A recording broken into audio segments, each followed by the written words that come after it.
વડોદરા શહેરના હરણી ખાતે આવેલા ભીડભંજન હનુમાન મંદિર ખાતે હનુમાન જયંતીની ઉજવણી કરવામાં આવી।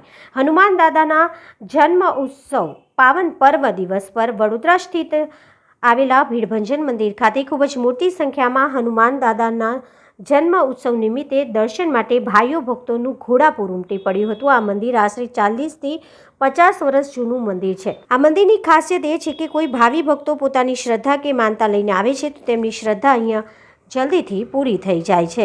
આજે હનુમાનજીનો પ્રાગટ્ય દિવસ છે, જન્મ દિવસ તરીકે ઉજવાઈ રહ્યો છે અને હરણી સ્થિત ભીડભંજન હનુમાન મંદિરની અંદર સવારના 4 વાગ્યાથી ભક્તોને ખૂબ જ મોટો પ્રવાહ ભક્તિ અને શ્રદ્ધાનો વહી રહ્યો છે।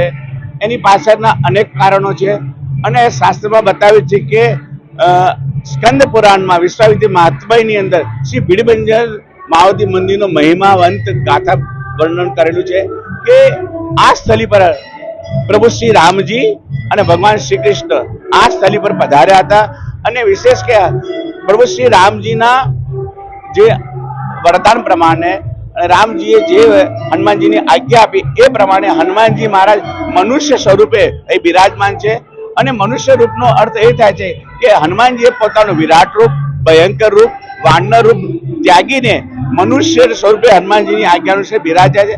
એનો અર્થ એ છે કે મનુષ્યના દરેક કાર્ય માટે ભીડભંજન તરીકે હનુમાનજી મહારાજ બિરાજ છે અને માત્ર એમ કહેવાય કે મનુષ્યની દરેક મનોરથ પૂર્ણ કરવા હનુમાનજી મહારાજ બિરાજ્યા છે। જ્યારે આજે પાવન દિવસ એમનો જન્મ દિવસ છે ત્યારે સ્થિત ભીડભંજન હનુમાન મંદિરની અંદર હનુમાનજીને અનેકો સ્વરૂપ છે, પરંતુ આજે અમે સમ્રાટનું એક સ્વરૂપ આંગીકારી અને હનુમાનજીને ધરાવવામાં આવે છે।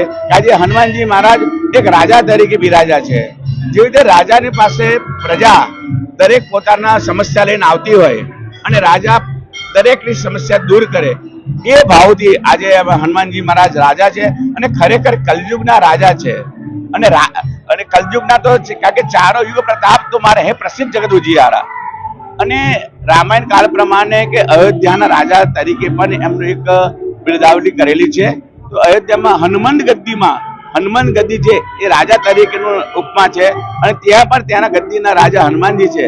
તો આ અનેકો પુરાણના શ્રુતિ પુરાણના મત પ્રમાણે હનુમાનજીને રાજા કરીને આજે બિરાજે અને ખાસ કરીને કે આજે પ્રસન્નચિત્ત મુદ્રામાં હનુમાનજી મહારાજ બેઠેલા છે।